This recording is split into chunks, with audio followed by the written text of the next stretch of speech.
గౌరవనీయులైన పవన్ కళ్యాణ్ గారు నిన్న తొలి అడుగు కార్యక్రమంలో ప్రసంగించారు. ప్రసంగంలో భాగంగా పవన్ కళ్యాణ్ గారు ఏంటంటే, మీరు వికసిత్ భారత్ అనే ఒక గొప్ప మాటని మాట్లాడారు. వికసిత్ భారత్ అనేది మీరు మాట్లాడిన మాట అంటే నరేంద్ర మోడీ గారి నేతృత్వంలో వికసిత్ భారత్ దిశగా కూటమి పాలన, కూటమి కూడా దిశానిర్దేశంలో భాగంగానే కూటమి కూడా నడుస్తుందన్నట్లుగా మాట్లాడారు. నిజంగా మీరు వికసిత్ భారత్ అనే మాట పవన్ కళ్యాణ్ గారు మాట్లాడారు. కానీ ఇవాళ నరేంద్ర మోడీ గారు, మన అమిత్ షా గారి నేతృత్వంలో జరుగుతున్నటువంటి ఆపరేషన్ కగార్ మీకు ఇంతవరకు వినిపించలేదా లేక కనిపించలేదా అని నేను పవన్ కళ్యాణ్ గారు మిమ్మల్ని అడుగుతా ఉన్నా.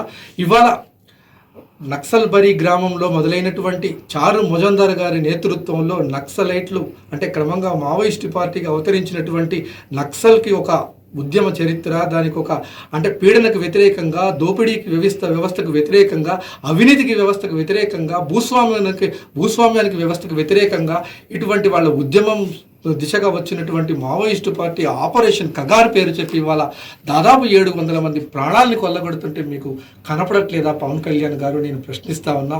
ఇంకొకటి ఏంటంటే, వాళ్ళని ఈ డేట్లో నుంచి ఈ డేట్ వరకు నక్సలైట్లను పూర్తిగా తుదముట్టిస్తాం అని చెప్తుండి అది ఏ రకంగా చెప్తున్నారో మీరు నిన్న మాట్లాడారు.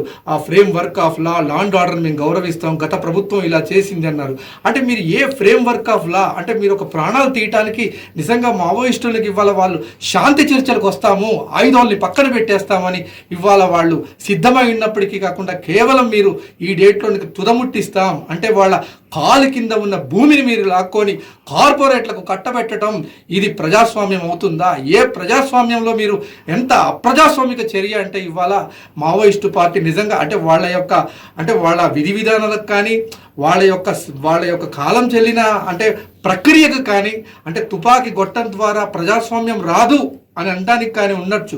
కానీ వాళ్ళకి ఒక గొప్ప సిద్ధాంతం ఉంది పవన్ కళ్యాణ్ గారు. ఆ సిద్ధాంతాన్ని గౌరవించాల్సిన అవసరం చాలా వరకు ఉంది.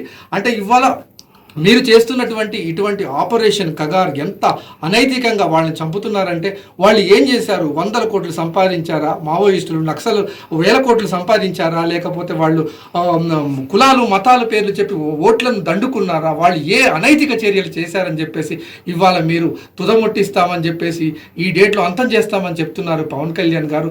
ఇదే నా వికసిత్ భారత్ అనేది. నిజంగా ఏంటంటే వాళ్ళ శాంతి చర్చలకు వస్తామన్నప్పుడు ఖచ్చితంగా పూర్తిగా మీ ప్రభుత్వం, బీజేపీ ప్రభుత్వం, నరేంద్ర మోడీ గారు ఖచ్చితంగా సహకరించాల్సిన అవసరం ఉంది. అంటే ఏ తప్పు చేసిన వ్యక్తివైనా కోర్టుకు వెళ్ళినప్పుడు కూడా మీరేమైనా చెప్పుకోవాల్సింది ఉందా అని అడిగే మన రాజ్యాంగం చాలా గొప్పది పవన్ కళ్యాణ్ గారు. మీరు ఇవాళ ఆపరేషన్ కగార్లో వాళ్ళు ఉన్మాదులా లేకపోతే ఉగ్రవాదులా, వాళ్ళు ఏమైనా దేశద్రోహులా, వాళ్ళు ఏం చేశారని మీరు చంపుకుంటూ పోతూ ఉన్నారు. ఇవాళ మీరు నేను విప్లవ భావజాలం ఉంది, నేను చెగువీర ఫాలోవర్ని, నాకు కమ్యూనిజం భావజాలం ఉంది అని మీరు అంటా ఉన్నారు. Every human being as a communist అన్నాడు మార్క్స్. అంతకంటే గొప్ప పదం ఇంకొకటి లేదని పవన్ కళ్యాణ్ గారు మీరు తెలుసుకోవాల్సిన అవసరం ఉంది.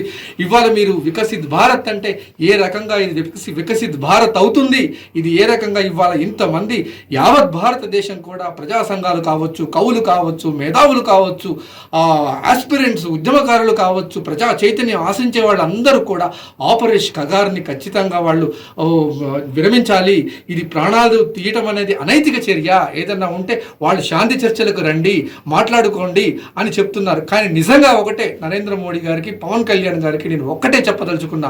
నిజంగా వాళ్ళు ఏంటంటే మీరు ప్రజా చైతన్యం గురించే ఉన్నారు, వాళ్ళు ప్రజా చైతన్యం గురించే ఉన్నారు. వాళ్ళని ఆయుధాలను పక్కన పెట్టి శాంతి చర్చలకు వచ్చి వాళ్ళని రాజకీయాల్లో పిలుపునిచ్చే దమ్ము, మీ ధైర్యం మీ బీజేపీకి కానీ మీకు కానీ ఉందా అని మిమ్మల్ని అడుగుతా ఉన్నాను. అంటే చైతన్యం దిశగా ఓన్లీ శాంతి భద్రతలను మీరు చూపించి, శాంతి భద్రతలను బూచిగా చూపించి వాళ్ళని వాళ్ళ తుదముట్టించే ప్రయత్నం చేస్తూ ఉన్నారు పవన్ కళ్యాణ్ గారు. ఇది ఎలా వికసిత్ భారత్లో భాగమవుతుందో, ఇది ఎలా వికసిత్ భారత్ అవుతుందో మీరు చెప్పాల్సిన అవసరం ఉంది పవన్ కళ్యాణ్ గారు.